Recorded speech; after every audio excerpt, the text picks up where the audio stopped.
तो वीडियो में हमने कवर किया था 1 to 10 MCQ question of Educart question bank का। ठीक है, आज हम स्टार्ट करेंगे क्वेश्चन नंबर 11 से और सारे एमसीक्यू आज ही कवर करेंगे। लगभग 27 के आसपास एमसीक्यू है, तो इस वीडियो में लगभग 17 एमसीक्यू हम लोग कवर करने वाले हैं। तो चलिए स्टार्ट करते हैं अपने फर्स्ट क्वेश्चन से, जो कि मेरा फर्स्ट क्वेश्चन होगा question number 11।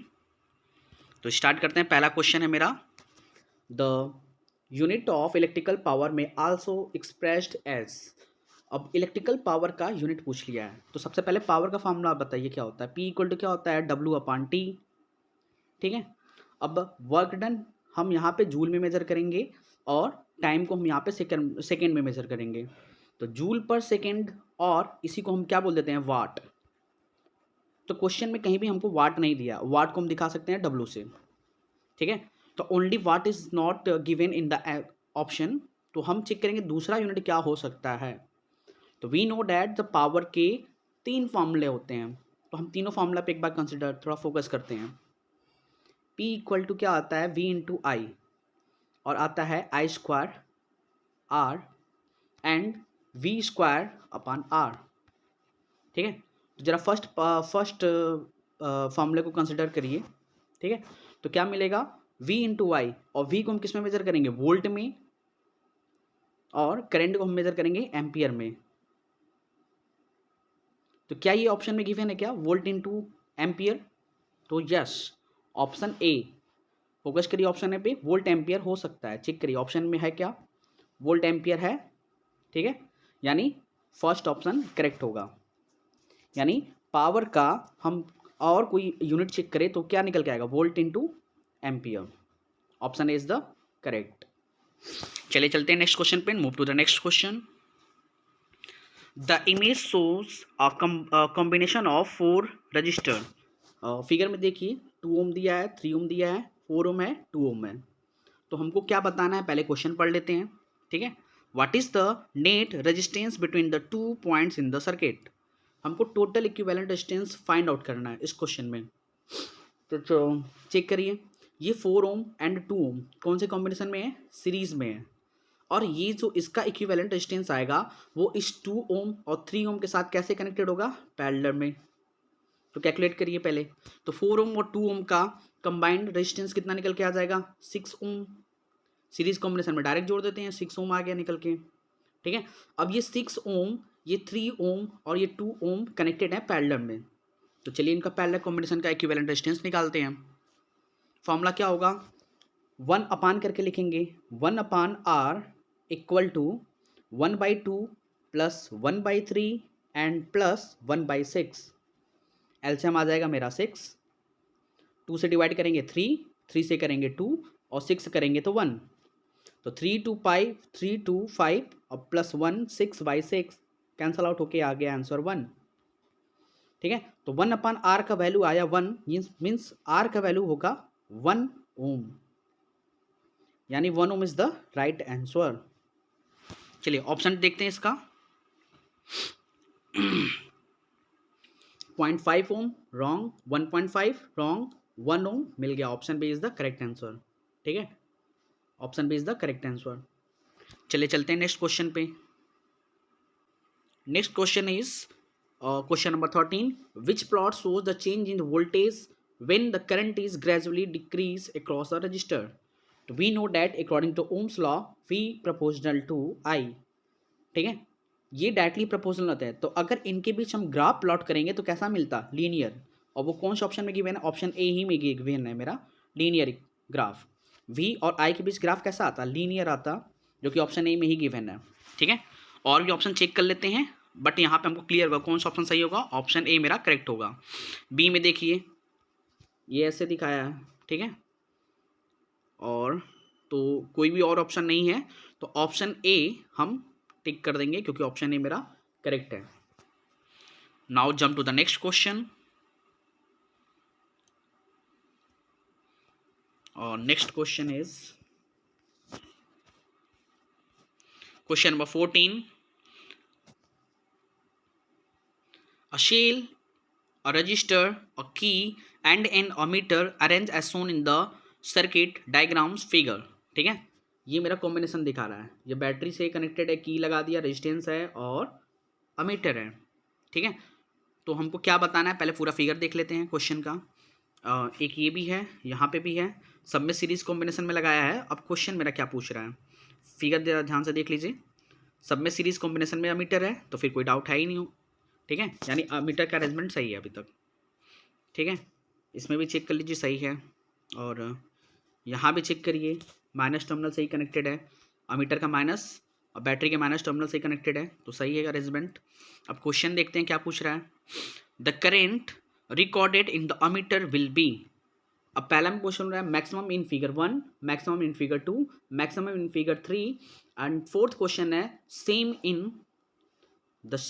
In all the cases. तो पूरा अरेंजमेंट मेरा बिल्कुल एक्यूरेट सही है, यानी हर कंडीशन में क्या होगा, हर फिगर के अकॉर्डिंग क्या आएगा, सेम आएगा। यानी कौन सा ऑप्शन मेरा सही होगा, ऑप्शन डी इज राइट, ठीक है, option D is right, the same in all the cases. Now move to the next question, question number 15। Which one among a bar of an alloy of mass 2 kg and a 3 kg iron bar of the same dimension has greater resistivity? ठीक है, तो हमको बताना है कौन सा मेरा option सही होगा। ऑप्शन ए दिया है iron bar because it has higher mass, second alloy bar because it has lower mass, iron bar because it has same types of atoms, and D alloy bar because it has different types of atom। तो option कौन सा correct होगा यहाँ पे, तो option D मेरा correct होगा, alloy bar because it has different types of atom, ठीक है, because resistivity depends upon the nature of the material पे। तो उसके बेसिस पे हम बोल सकते हैं कि ऑप्शन डी मेरा एक्यूरेट सही होगा। Now move to the next question. Question number 16. A student plots VI graph for these samples of nichrome wire with resistance R1, R2 and R3. Choose from the following statement that holds true for this graph. हमको graph दिया है, और graph जब हम पढ़ाए थे तो condition बताए थे कि whenever VI graph is given means its slope represent the resistance। अगर यही ग्राफ हम इंटरचेंज कर दें, आई वी कर दें, तो जिसका स्लोप कम उसका रेजिस्टेंस क्या होगा, उल्टा काम करेगा। जिसका स्लोप कम होगा मीन्स अगर वी आई ग्राफ का स्लोप ज़्यादा आता तो रेजिस्टेंस ज़्यादा आता, लेकिन आई वी ग्राफ के साथ उल्टा होगा, जिसका स्लोप ज़्यादा उसका रेजिस्टेंस कम होगा। तो चलिए चेक करते हैं हमको इसको कैसे अरेंज करना है। ऑप्शन ए चेक करते हैं, तो पहले तो तीनों इक्वल हो ही नहीं सकते, तो ऑप्शन ए कट हो गया। ऑप्शन बी चेक करिए, क्या R1 ग्रेटर देन R2 से और ग्रेटर देन R3 से, तो चेक करिए कंडीशन, R1 यहाँ पे है, R2 इधर है, R3 इधर है। स्लोप निकालेंगे अगर हम इनका, तो चेक करिए कैसे निकलेगा, ठीक है। जो ग्राफ, अगर इस ग्राफ को चेक कर रहे हैं तो स्लोप R3 का ज़्यादा आ रहा है, बट R3 ज़्यादा नहीं होगा, R3 क्या होगा, कम होगा, ठीक है। और उसके बाद कौन सा आएगा, R1 आएगा, ठीक है। R3 से बड़ा कौन सा होगा, R1, और R1 से बड़ा कौन सा होगा, R2। इसमें उल्टा चलेगा, अगर VI होता तो हम बताते कि R3 is greater than R1 is greater than R2, but condition ही हमको उल्टा दे दिया है, IV दे दिया है, तो उल्टा निकालेंगे। मीन्स जिसका स्लोप कम उसका रेजिस्टेंस ज़्यादा आएगा, यहाँ पे कंडीशन निकल के IV ग्राफ है, तो R2 का ज़्यादा होगा, R2 ज़्यादा होता, R2 होगा ज़्यादा किससे, R1 से, और R1 किससे ज़्यादा होगा, R3 से। यानी ये मेरा करेक्ट आंसर आता, R2 greater than R1 greater than R3। अगर ऑप्शन को चेक करें तो कौन सा ऑप्शन सही होगा, ऑप्शन डी मेरा बिल्कुल एक्यूरेट सही है, ठीक है, समझ में आया, यानी कौन सा ऑप्शन सही होगा, option D. Now move to the next question 17 देखते हैं। The maximum resistance which can be made using 4 resistors each of resistance 1/2 ohm, 1/2 ohm. अगर मिनिमम हमको फाइंड आउट करना होता तो हम इसको उठाते और किस में जोड़ देते, पैरेलल कॉम्बिनेशन में, ठीक है, क्योंकि पैरेलल कॉम्बिनेशन की रेजिस्टेंस डिक्रीज हो जाएगा। लेकिन वही अगर हम इसको सीरीज कॉम्बिनेशन में जोड़ते हैं तो रेजिस्टेंस क्या हो जाएगा, इंक्रीज, मैक्सिमम मिलेगा, ठीक है। तो हम इस 1/2 ओम के 4 रेजिस्टेंस को उठा के कौन से कॉम्बिनेशन में जोड़ दें, सीरीज कॉम्बिनेशन में, मीन्स 1/2 और 1/2 ओम के 4 रेजिस्टेंस को जोड़ना है हमको। 1/2 ओम, 1/2 ओम, 1/2 ओम। तो 1/2 ओम को 4 जोड़ने से अच्छा हम सीधे मल्टीप्लाई कर दे 1/2 में 4 का, तो आएगा 4 इंटू 1/2, कैंसल आउट होके क्या आ जाएगा 2 ओम। ठीक है, यानी 2 ohm is the right answer, means option A is correct. ठीक है, चलिए नेक्स्ट क्वेश्चन पे जंप कर। Let's see question number 18, what is the relationship between resistance and current. तो according to Ohm's law V equal to क्या आएगा I into R, then I equal to V upon R. तो अगर हम check करें resistance का और current से क्या रिलेशन आएगा, तो इनवर्सली रिलेशन आएगा। ठीक है, तो ऑप्शन में चेक करते हैं किसमें इनवर्सली रिलेशन दिया हुआ है, गिवन है, वही ऑप्शन मेरा सही होगा। तो चलिए चेक करते हैं। पहला ऑप्शन दिया है they are directly related to each other, तो गलत हो गया। They are inversely related to each other, option B मेरा करेक्ट होगा, इनवर्सली। ठीक है, option B is the right answer. Okay, let's move to the next question. Question 19 read करते हैं। The resistivity of 4 wires A B C and D are of the order of 10 to the power 12, 10 to the power minus 6, 10 to the power minus 8 and 10 to the power 14 respectively. If the wires are equal lengths and equal areas of cross section, then select the row containing the correct information. ठीक है, तो सबसे पहले हम यहाँ पे option पढ़ते हैं, फिर उसी के बाद डिसीजन निकालेंगे कौन सा ऑप्शन सही होगा।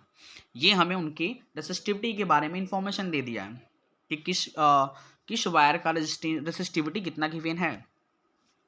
पहला ऑप्शन है रेजिस्टेंस का एक तरफ बनाया कॉलम और नेचर है।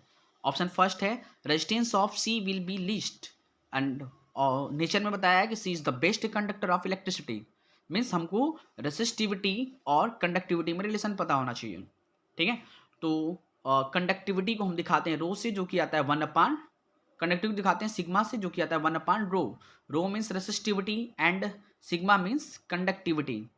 तो जिस भी मटेरियल का रेसिस्टिविटी ज़्यादा उसका कंडक्टिविटी कम। अब हमको टेबल चेक करना पड़ेगा, यहाँ पे जो ऑप्शन में गिवन है हम चेक करते हैं। इसमें ए का है 10 की पावर 12, 10 की पावर माइनस 6, 10 की पावर माइनस 8 एंड 10 की पावर 14। तो मैक्सिमम किसका मिल रहा है, डी का। डी का रेसिस्टिविटी ज़्यादा मीन्स कंडक्टिविटी वेरी लो। ठीक है, सबसे कम चेक करें तो किसका है रेसिस्टिविटी 10 की पावर माइनस का 8, यानी इसका कंडक्टिविटी ज़्यादा होगा, यानी ऑप्शन सी होगा। यानी जो सी वाला वायर है वो क्या होगा, बेस्ट कंडक्टर। तो पहला ऑप्शन भी तो यही बोल रहा है resistance of C will be least. ठीक है, and C is the best conductor of the electricity, यानी ऑप्शन ए मेरा करेक्ट है, क्योंकि सी का कंडक्टिविटी बेटर निकल के आएगा। ठीक है, यानी ऑप्शन सी इज राइट। बाकी ऑप्शन भी हैं, आप केयरफुली रीड कर सकते हैं। ठीक है, चलिए नेक्स्ट क्वेश्चन देखते हैं। Question number 20, given below are 4 statements on resistance of a conductor. First है if in an electric circuit the resistance is double and resistance को डबल कर दें, वोल्टेज आल्सो गेट डबल। तो चेक करते हैं V equal to I R से, V equal to I R. ठीक है, चेक करिए, अगर हम रेजिस्टेंस को कर दें डबल तो क्या वोल्टेज डबल होगा, वोल्टेज डबल होगा नहीं। रेजिस्टेंस को हम करेंगे डबल तो करंट क्या हो जाएगा, हाफ, आई हो जाएगा हाफ। तो उस हिसाब से वोल्टेज क्या आएगा, डबल तो नहीं होगा, यानी ऑप्शन ए मेरा रॉन्ग है। ठीक है, ऑप्शन ए मेरा रॉन्ग हो गया। क्यों, क्योंकि अगर हम रेजिस्टेंस को कर दे रहे हैं डबल तो वोल्टेज डबल नहीं होगा, क्योंकि करंट हो जाएगा हाफ। ठीक, तो ऑप्शन ए मेरा गलत हुआ। ऑप्शन बी चेक करिए, if an electric circuit the resistance is half the current gets double. Resistance को हाफ करेंगे, ठीक है, रेजिस्टेंस और करंट का रिलेशन अभी पढ़े थे, इनवर्सली होता है। ठीक है, तो if an electric circuit the resistance is half, resistance को हाफ करें तो करंट क्या हो जाएगा, डबल। ये सही है ऑप्शन। नेक्स्ट चेक करते हैं क्वेश्चन, आगे का ऑप्शन चेक करते हैं। अभी तक हमें ऑप्शन सेकंड सही मिला, फर्स्ट गलत है मेरा। थर्ड चेक करते हैं, variable resistance is a component used to regulate voltage without changing the current. ठीक है, और आगे को ऑप्शन पढ़ते हैं फिर डिसीजन निकालेंगे। If an electric circuit a device called rheostat is used to change the resistance in the circuit. ये है, ये गलत, ये सही, यानी सेकंड एंड फोर्थ सही होना चाहिए। अब ऑप्शन पढ़ते हैं, हमको क्या बताना था, यही बताना था कि कौन से ऑप्शन इसमें से करेक्ट है। ठीक है, चेक करिए, हमको ये बताना है कि कौन सा स्टेटमेंट इनकरेक्ट है। तो मेरा सेकेंड एंड फोर्थ करेक्ट है, तो इसको छोड़ के वन एंड थर्ड क्या होगा, रॉन्ग होगा। जब हम करेक्ट पता कर लिए तो जो बचेंगे वो रॉन्ग हो जाएंगे। तो कौन कौन सा होगा ऑप्शन सही होगा, वन एंड थर्ड, यानी कौन सा ऑप्शन गिवन है, both B, one and third is incorrect statement. ठीक है, यानी यहां पे मेरा ऑप्शन करेक्ट कौन सा निकल के आएगा, option B is right. One and third statement जो है वो मेरा रॉन्ग है, बाकी फर्स्ट सेकेंड एंड फोर्थ मेरा करेक्ट है। Now move to the next question. Next question check कर लेते हैं 21। Given below are four statements about resistivity. पहला ऑप्शन दिया है resistivity is the characteristic property of the material and varies with temperature, सही है। Resistivity depends upon the length, गलत है। Metals and alloy have very low resistivity are good conductors of electricity. ठीक है, तो गुड कंडक्टर तो होते हैं, ये तो सही बात है, तो ये हो जाएगा, यानी फर्स्ट और थर्ड मेरे करेक्ट ऑप्शन निकल रहे हैं। बाकी अगर हमको कोई भी डाटा नहीं पता है तो हम ऑप्शन से चेक कर सकते हैं। मान लीजिए इन केस अगर हमको इंसुलेटर की रेसिस्टिविटी के बारे में कोई इंफॉर्मेशन नहीं पता है, ठीक है, तो हम उसको आगे चेक कर सकते हैं। ये डाटा हमको नहीं याद है तो ऑप्शन से हम नेगलेक्ट कर सकते हैं। ऑप्शन चेक करते हैं क्या बोल रहा है, यानी मेरा कौन कौन सा ऑप्शन सही आया, फर्स्ट एंड थर्ड ऑप्शन आइए चेक करिए। दो दो का पेयर है तो हम ईजिली बता सकते हैं। सेलेक्ट द इनकरेक्ट स्टेटमेंट, तो जो मेरा ऑप्शन सही था उसको छोड़ के जो बचा वो इनकरेक्ट हो जाएगा। तो मेरे कौन कौन से ऑप्शन सही थे, चेक कर लीजिए एक बार फिर से। फर्स्ट ऑप्शन सही था एंड थर्ड ऑप्शन सही था, यानी सेकेंड एंड फोर्थ मेरा रॉन्ग होगा। चेक कर लीजिए सेकेंड एंड फोर्थ, ठीक है। फर्स्ट मेरा सही है तो ये तो बता रहा है गलत, ये तो गलत हो गया। फर्स्ट मेरा सही है तो ये भी ऑप्शन कट हो गया, ठीक है। और कौन सा ऑप्शन सही था, थर्ड, इसमें तो थर्ड बता रहा है, थर्ड भी मेरा सही है तो ये इनकरेक्ट में दिया है तो ये भी ऑप्शन गलत हो गया। बचा एक ही option, option D, second and fourth statement मेरा रॉन्ग है। ठीक है, I hope you are getting me. चलिए जंप करते हैं नेक्स्ट क्वेश्चन पे, क्वेश्चन नंबर 22। आज का टारगेट है 27 क्वेश्चंस।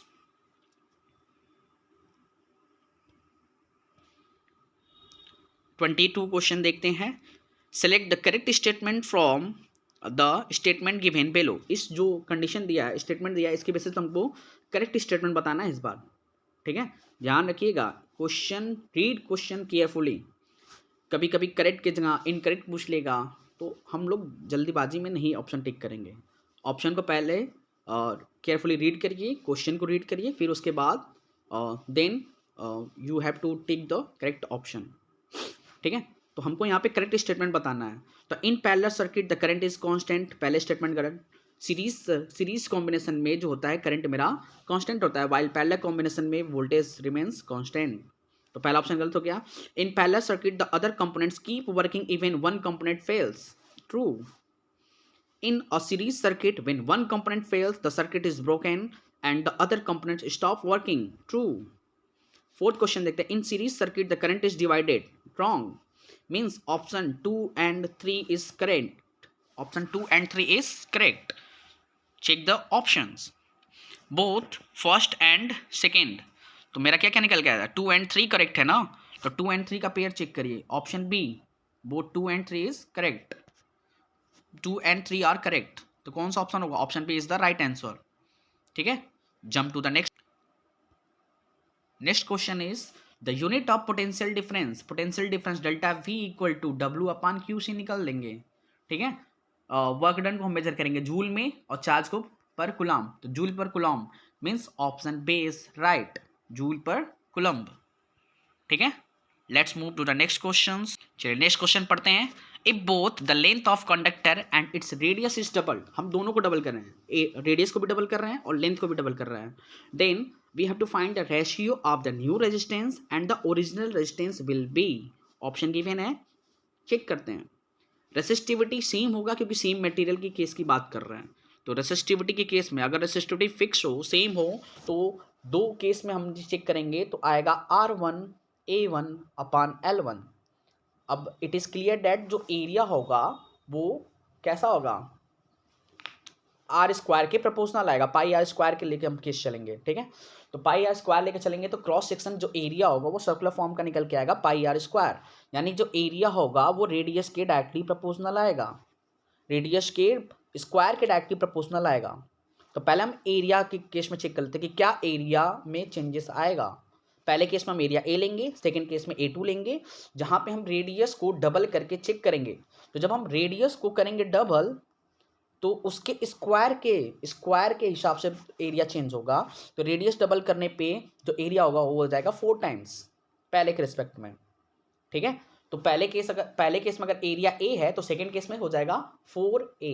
अब अप्लाई करते हैं, लेंथ को भी हम करते हैं डबल, तो चेक करिए क्या आएगा निकल के। तो आएगा R1A अपान L। फर्स्ट केस में हमने माना लेंथ है A एंड एरिया लेंथ है L एंड एरिया A। और सेकेंड केस में हम चेक करते हैं, सेकेंड केस में हम रखेंगे R2, ठीक है। और एरिया मेरा अभी हम पढ़े थे कितना हो गया 4A जो कि स्क्वायर होगा, ठीक है, रेडियस का, और लेंथ हो जाएगा मेरा 2L। चेक करिए क्या डिफरेंस आ रहा है, A से A कैंसिल आउट हो गया, L से L कैंसिल आउट हो गया, और ये 4 से हम इसको कटा देंगे तो आ जाएगा 2 मेरा, ठीक है। तो if we find the ratio R1 upon R2, R1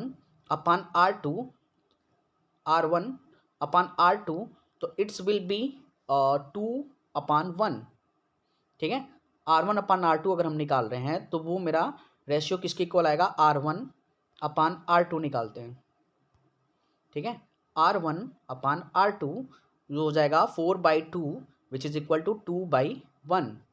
but here हमको क्या पूछा है, new resistance and original resistance, means R2 upon R1 का वैल्यू पूछा है। ऑप्शन में दोनों गिवन होगा, R1 upon R2 and R2 upon R1, but हमको क्वेश्चन को केयरफुली रीड करना है and after that we have to take the correct option. Means we have to find out R2 upon R1 not the value of R1 upon R2, means 2/1 के जहाँ पे answer क्या आएगा 1:2। Means अब यहाँ पे हमको कंफ्यूज करने का काम कर रहा था ऑप्शन देके दोनों, तो मेरा ऑप्शन सही आएगा R1 अपान R2 का जो वैल्यू आया वो आया 2/1, but here in this question the ask value of R2 upon R1 means 1/2, यानी option D is correct. Option D मेरा करेक्ट होगा, ऑप्शन डी को लॉक किया जाए, this is the correct option. Now move to the next question, question number 25। Now move to the next question, question number 25. When a 2 ohm resistor is connected across the terminal of 6 volt battery, ठीक है, the charge in coulombs passing through the resistor per second। अब बताओ charge passing पर second, charge के amount को हमको बताना है, Q बाई T बताना है, मीन्स I इक्वल टू क्या होता है Q बाई T, यही हमको बताना है, जो कि किसके इक्वल आएगा। अगर हम Q by T find out करना चाहे तो मतलब हम निकाल ले करंट कितना निकल के आएगा, ठीक है।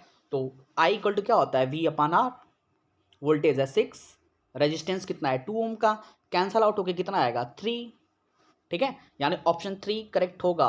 और कौन सा ऑप्शन है वो option 3 means option C, option C is the right answer. हम यहाँ पे Q बाई T निकालेंगे जो कि आएगा चार्ज पर सेकेंड, ठीक है, चार्ज पर सेकेंड, और वही वैल्यू दिखाएगा, इंडिकेट करेगा एम्पियर यानी करंट को।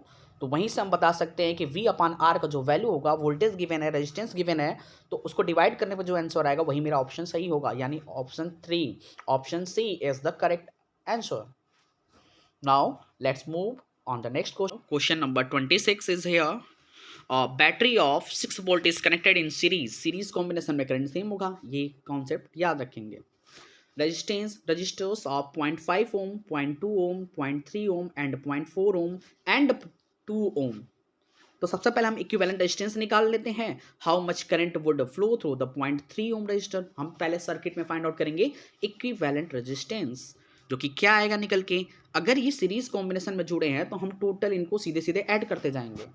तो 0.1 plus 0.2 plus 0.3 and plus 0.4 and plus 2, जोड़िए 2 3 3 0.6 1, यानी 1 एंड 2 टोटल कितना आ गया 3 ohm. Means here we have equivalent resistance R equivalent कितना आ गया 3 ohm and voltage is 6 volt, then we can find the current I equal to V upon R. 6/3, ठीक है, by dividing the we can obtain the current by dividing the voltage and resistance. तो V upon R voltage given है मेरा 6 and total resistance आया मेरा 3, cancel out होके आ गया 2 ampere. And we know that in series combination the current remains constant across the each resistor.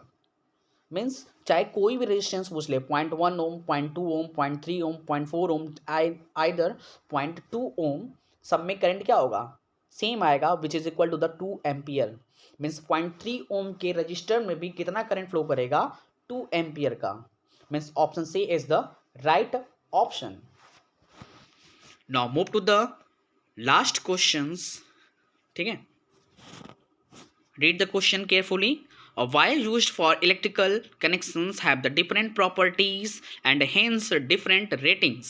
So one must select wires of the proper rating to be used for different appliances, as different appliances have the different requirements. ठीक है, अब option दिया यहाँ पे question है मेरा. Electrical resistivity of a given metallic wire depends upon.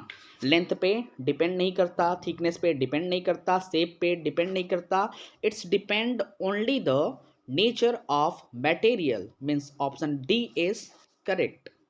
I hope you like this video. Thanks for watching this video. Good day, have a nice day. Jai Hind.